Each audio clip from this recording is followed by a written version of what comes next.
Welcome to this week's edition of Appleseed Legacy. My name is Gordon Spicer and I'm here to bring you the good green news. Lots to cover this week, so let's go. In business this week, as reported by oilandgastechnology.net, GE and Statoil have launched a green initiative. This is a primary goal of reducing carbon dioxide and methane emissions, as well as water usage and flaring in oil and gas production. This would reduce the environmental cost of extracting fossil fuels, but not of the fuels themselves. Tesla, meanwhile, has doubled the size of its supercharger network in the United Kingdom, as reported by Engadget.com. Making good on their promise to fill the British Isles with supercharger stations, Tesla has installed 11 more stations in the UK, bringing the total number to 20. Also, EV sales in China have increased 320% in 2014, as reported by kiroclip.blogspot.fr. While the number of buyers of EVs in China remains small, and only 75,000 EVs were sold, the growth is promising. Elon Musk has even discussed the idea of producing Tesla EVs in China for sale in that country. Meanwhile, CleanTechnica.com reports that Miller Coors has completed a 3.2 megawatt solar installation at one of its factories. This installation is the largest one in North America, particularly for a brewery, and will allow the company to brew 7 million cases of beer on renewable energy annually. Finally, Roboco SAM has released its Sustainability Yearbook for 2014. Their yearbook measures the sustainable and environmentally friendly practices of companies and ranks them either gold, silver, or bronze. Of the 235 companies that made the cut at all rankings, 93 were from North America. You know what? It doesn't stop here, and it's all good news. In science news this week, researchers from Northwestern University have discovered a catalyst that converts atmospheric nitrogen to ammonia using only light. This is reported by ScienceDaily.com. Ammonia, a key ingredient in fertilizer, often takes high temperatures and pressures to convert nitrogen. This new process would make fertilizers more environmentally friendly to produce. Also, tire producer Midas has discovered how to convert dandelions to rubber. As reported by FarmIndustryNews.com, the company uses a specific rubber-producing dandelion from Kazakhstan to produce a new tire. This new source of rubber could decrease dependence on traditional sources. Academics from the University of Southampton are also pursuing major advance in environmental monitoring and sensing, as reported by ecssoton.ac.uk. The professors pursuing this goal want to develop a system of smart, internet-capable devices for use in sensor networks. These networks help measure the environmental damages occurring in remote, mountainous regions. Meanwhile, an international group of researchers have made a breakthrough in spectroscopy, as reported by nanowork.com. The team has created a reliable method for using terahertz frequency spectroscopy. There are many useful applications for this technology, including environmental monitoring. Finally, a British company, Flow Energy, has created a revolutionary boiler that generates both heat and electricity, as reported by Yahoo Finance Canada. The boiler uses the steam generated by the boiler to power a mini electric generator. This power generation process cools the water vapor back to water, which is now at a temperature that is perfect for people to use. With news like this, we are going to win the game. Check out our mission at appleseedlegacy.com. Jump into our newsreaders too, updated daily. Check us out.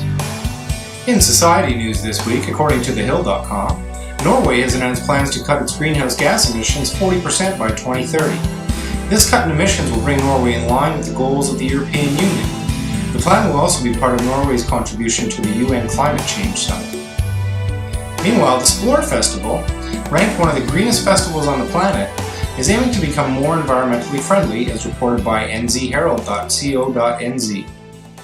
The main reason for the low environmental impact of the festival is a team of waste sorters, who ensure that anything that can be reused, recycled, or composted is taken care of appropriately.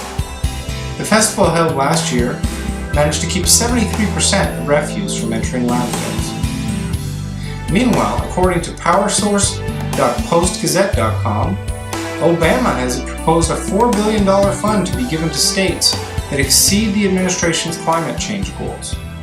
Along with this fund, Obama also announced that he wanted Congress to increase the royalty rates for oil and gas exploration and extraction. Finally, the City of Edmonton has taken a novel approach to reducing traffic, as reported by Autoblog.com. Dubbed the Freezeway, city officials want to open 6.8 miles to ice skaters for use in getting around the city. The paths would be able to double as cycling paths during the summer. In technology news this week, Formula E for electric has added a new race to their roster for the current season, as reported by Autoblog.com. The new addition is unusual, as races are only often added or removed before the season starts or after it is ended. Formula E is often a place where the potential performance of EVs can be showcased. Also, according to Fizzor, virtual models of cities and urban areas could be the tool needed to make cities greener. Anna Jarnahammer, a researcher for the Swedish Environmental Research Institute in Stockholm, has created a model, and this is being implemented to make neighborhoods in European cities more energy efficient. Another group of researchers have found a way to increase food yield in drought-stricken areas, according to Fizzor. The scientists from University of California and led by Sean Cutler have found a way to trigger a metabolic pathway in plants that is responsible for their internal drought responses. The process can be triggered by a harmless agrochemical. Finally, moving from researchers to companies, Siemens has partnered with Utilidata to move into microgrids. As reported by greentechmedia.com, the company is looking into many different issues behind the meter resources that could help individuals reduce their power consumption, as well as potentially making some money in the process. Thanks for joining us this week and every week. At Appleseed Legacy, our mission is to make significant surgical changes to the environment through business, science, society, and technology. We've been in business for a few years now, and with our staff and an army of volunteers, we are going to get there.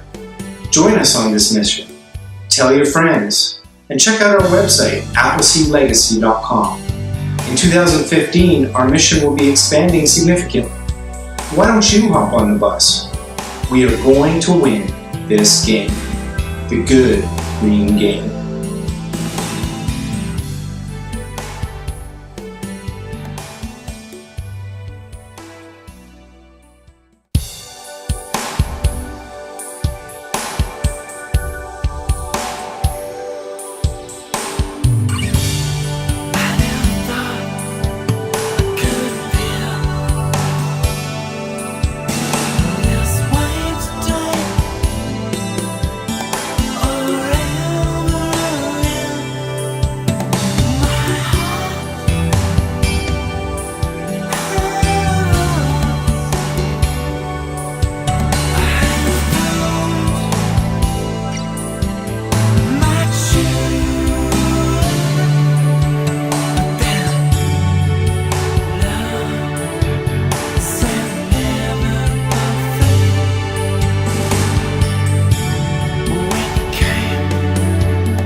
day.